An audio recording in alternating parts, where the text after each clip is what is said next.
Good morning, loves. It's yours truly, Zazara Corvana, Zazara Spain. And in this little video, I want to talk about this symbol right here.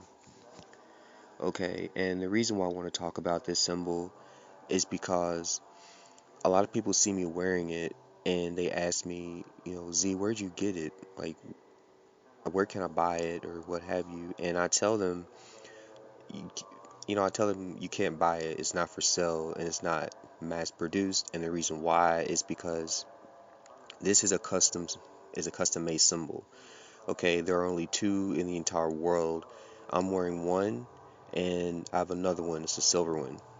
Okay, and I've reserved that one for someone special. But to begin, this symbol is called a Hawa. Ha in the Atlantean language means spirit, life, breath, and Wa means family. So essentially, Hawa means the spiritual family, and since this symbol represents the goddess Yeva, it represents the family of Yeva, or the children of the light, and the children of the light are the children of the great mother, the primordial mother of the universe. Okay, the mother that the Thala people loved and worshipped. Um, a lot of people say that this symbol kind of reminds them of the Ankh and even the Prince symbol, which, I can see the correlation between that, but deeply, there is no correlation. This symbol I first saw in a spiritual dream from my goddess many years ago, and upon waking up, I immediately drew it so I wouldn't forget it. Okay, so in this little video, I'm going to be teaching you the meaning of the symbol because there's a lot, and I'm not going to go into great detail about it because this video will be forever long. But to begin, I want to start with the circle. Okay, the circle you see is the eye of the divine, or the all-seeing eye, and it also represents the light of ascension, the light of awakening, illumination. Okay, and the left way. It there are two, well, technically there are many different words for it, but the most ancient word is La, and it basically means spiritual light. La means divine love, the soul of the goddess, the son of the goddess, and also represents the protection of the goddess. The La is the source of all life and creation of the universe. It is by the La do we all reach ascension, or are we all free from the world of illusion, aka the Matrix. The La is the guiding light given to us by the goddess into our souls to lead us to the truth, to lead us back to our Heavenly Mother and Azaya if we ever become lost. Okay? Now, the swirls, or the arcs. The arcs you see that encircle the circle, the arcs represent the divine wings of the goddess Yeva as a symbol of protection, freedom, and spiritual and physical vitality. The swirls, a little further below, the swirls represent the fruit of the womb, but it also represents the goddess's breast as a source of divine nourishment for our souls in order for us to grow. Her law of life, they also represent her arms holding us close. The two swirls also represent the two forces of nature, positive and negative, but not necessarily good and evil. Good and evil is a human construct that that helps humans kind of like understand the environment around them, like whatever gives them pleasure, they sense that as like, good, and whatever gives them pain or suffering, they sense it as bad or evil. But essentially, in the divine realms and the spiritual realms, good and evil, good and bad, what have you, are truly two sides of the same force. Okay, there's high and there's low energy. High energy is what you will call positive. Low energy is what you will call negative. Okay, and I will not go into a lot of detail about that. Only in my books.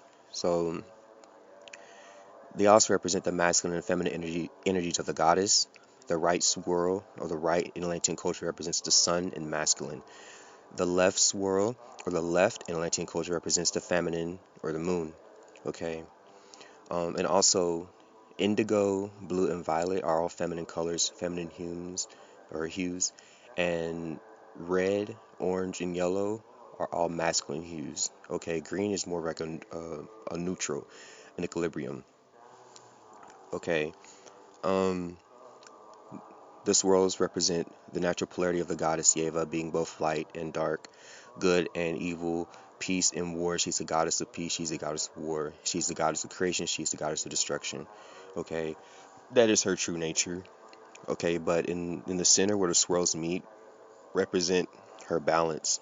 Okay, the river of life.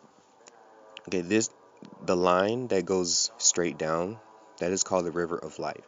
This represents the ascension and descension of the soul as you grow in spiritual maturity. So this is basically our journey through our many lifetimes. Okay. Um, in Atlantean spirituality and culture, there is no like heaven and hell per se, but it's all a journey. Like in Atlantean culture, they're just saying that in order to reach heaven, you have to go through the underworld. Like you have to suffer, you have to go through pain, you know, and darkness in order to mature and be, free from the world of illusion, which makes sense. In Atlantean culture, heaven is not something that is easily earned. You have to actually work for it. You have to want it. You have to want to free yourself from the matrix, the world of illusion. You can't just go around, walk around, and just believe and thinking that you're going to see a Zaya. That's not how Atlantean spirituality works. You know, it's a, I mean, that's like, you know, I'm going to like grow big and strong, but I don't want to eat or drink anything. It's kind of like that. Or like, I just want to believe, but I want to be a hypocrite and I want to, treat people this way. You kind of get what I'm saying. But that's what the journey of the soul means. Okay, there is no perfection. In Atlantean spirituality, no one is perfect, and that is the purpose of the line of ascension. We all rise and fall. As is life. We all gain knowledge. We all lose knowledge. We make good decisions. We make bad decisions. That's how we learn. That's how we grow. Okay, but so the river of life is connected to the source of the goddess Yeva, divine love, by which we are all saved or attain um, illumination or freedom from of the matrix. The river of life is also known as the phallus of the goddess Yeva, so that is also a phallic symbol. Okay, the goddess Yeva she represents androgyny. She represents the feminine and the masculine. She has she has a vagina and a penis, breast, and the reason for her depiction, her androgynous depiction, is because the universe, everything that exists, the feminine and the masculine, is an emanation of her. So even in human biology, the male form is evolved or derived from the female form or the female prototype. Okay, so that's essentially what this is.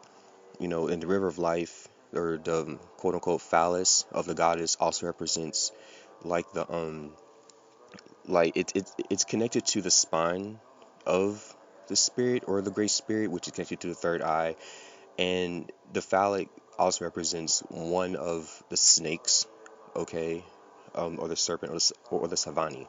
Okay, I'm not going to get too much into the serpent in this little clip, but I just wanted just to give you a basic understanding or knowledge of that. The serpent also represents the umbilical cord, okay, which is spiritually connected to the phallus. But again, I'm not going to go deep into Atlantean spirituality, okay, and the metaphysics of that. But the river of life is also an extension of the goddess's womb, as it represents the vagina of a woman, specifically the vulva, the fruit of the womb. The swirls are a representation of the ovaries. The La also represents the testes of the goddess, the source of the radiance of all life. Okay, and the Hawa is closely related to the trident as well. The trident was first created by the primitive Atlanteans, you know, to represent their devotion and worship of the Tawa, or the yoni, the vagina, or the flower or lotus of the goddess. Okay, the trident is a matriarch symbol, as well as this is. As you can see, the resemblance to the vulva or vagina, which, if you are a spiritual person, then you would know that the tree of life is your mother's womb. Okay, that's what it is. I'm not going to go into detail about that, but yeah. So that's all I really wanted to talk about in this little video, to give you a basic introduction to this symbol and why I wear it. Um, it is also a sigil, and it's a very powerful magical symbol as well. And people who say they want to wear it just to have it, I tell them, look, you have to first of all know what it represents, because the spirit of Yeva resides in this symbol. It is a sigil. So if you wear it, you will feel her, okay? And I'm not going to go into detail about that, but yeah. So, and I just woke up, so if my voice is a little rusty, I'm sorry, but yeah, that's what it is. Goodbye.